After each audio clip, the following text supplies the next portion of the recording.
Is this the ugliest train that has ever been made? Well, let's check it out today on RJ's Trains.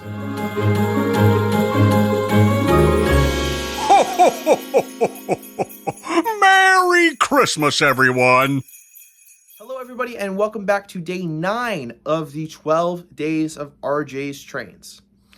Santa came a little early and dropped off this gorgeous, at least to me, Lionel Legacy Long Island Railroad Sea Liner.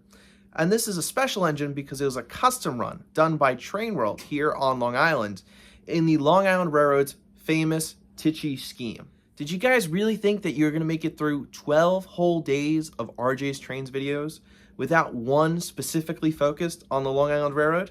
Because if you did, you're pretty crazy. Now at this point you might be wondering, RJ, you're drooling over this engine, so why would it be considered one of the ugliest locomotives perhaps ever in the history of railroading? And I think it's just because the FM Sea Liners are just a funky looking locomotive in general, with the shark nose up front and the very long body.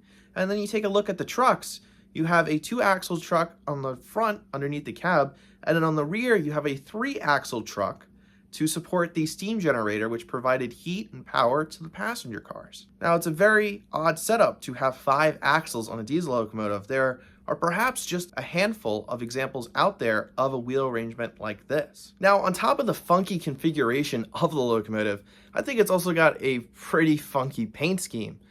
I've referenced it a few times in this video. It's called the Tichy paint scheme, which was named after the president of the Long Island Railroad following World War II, and he's the one who designed this paint scheme for the railroad's diesel locomotive fleet. When the Long Island Railroad first started receiving their diesel roster, they were painted up in the standard Pennsylvania Railroad Brunswick green with gold lettering. That's because the Long Island Railroad was owned by the Pennsylvania Railroad. By the late 40s, as the railroad started acquiring more diesel locomotives to replace their steam roster, they wanted to create their own identity separate from the Pennsylvania Railroad, and thus the Tichy paint scheme was born. It was highlighted by the grapefruit orange, the very light gray, and the white roofs on the locomotives. Now, as one can imagine, especially the early diesel locomotives, the exhaust was very sooty, and the roofs very quickly became black, and eventually the railroad decided to paint the roofs black completely. But I always felt that this paint scheme, doesn't necessarily compare to the Santa Fe War Bonnet or the New York Central's Lightning Stripes when it comes to iconic and masterful paint schemes that were painted on locomotives. This one seems a little funky to me. Now, before we fire up this amazing engine, I just wanted to take a second to talk about the locomotive that is going to be running alongside it in this video. And it is an MTH Rail King RS1, also painted in the Tichy scheme. And you might be looking at the two right now, and they're two completely different colors. How could they be the same paint scheme?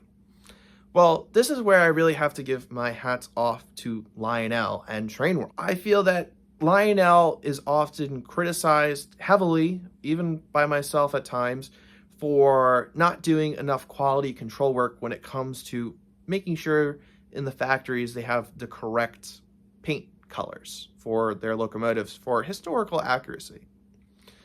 And Lionel and Trainworld nailed it. They nailed it. You can make the argument that the orange should be, half a shade darker, or in the gray, a half a shade darker. But Lionel, perfect.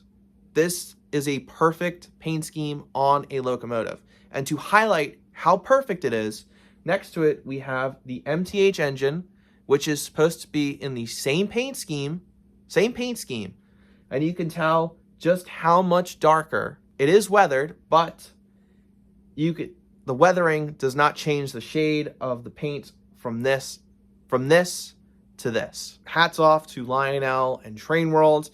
If they still have these in stock, there will be a link down in the description. If you want one, make sure to go check it out, because I can't imagine there are many of these left. Well, now it's time for me to stop talking, because you guys want to see this beautiful engine run around the Long Island and Southern Railroad. So, without any further ado, let's run some trains. This is the dispatcher. Start up and hold. Over. Okay, let's get to work. Out.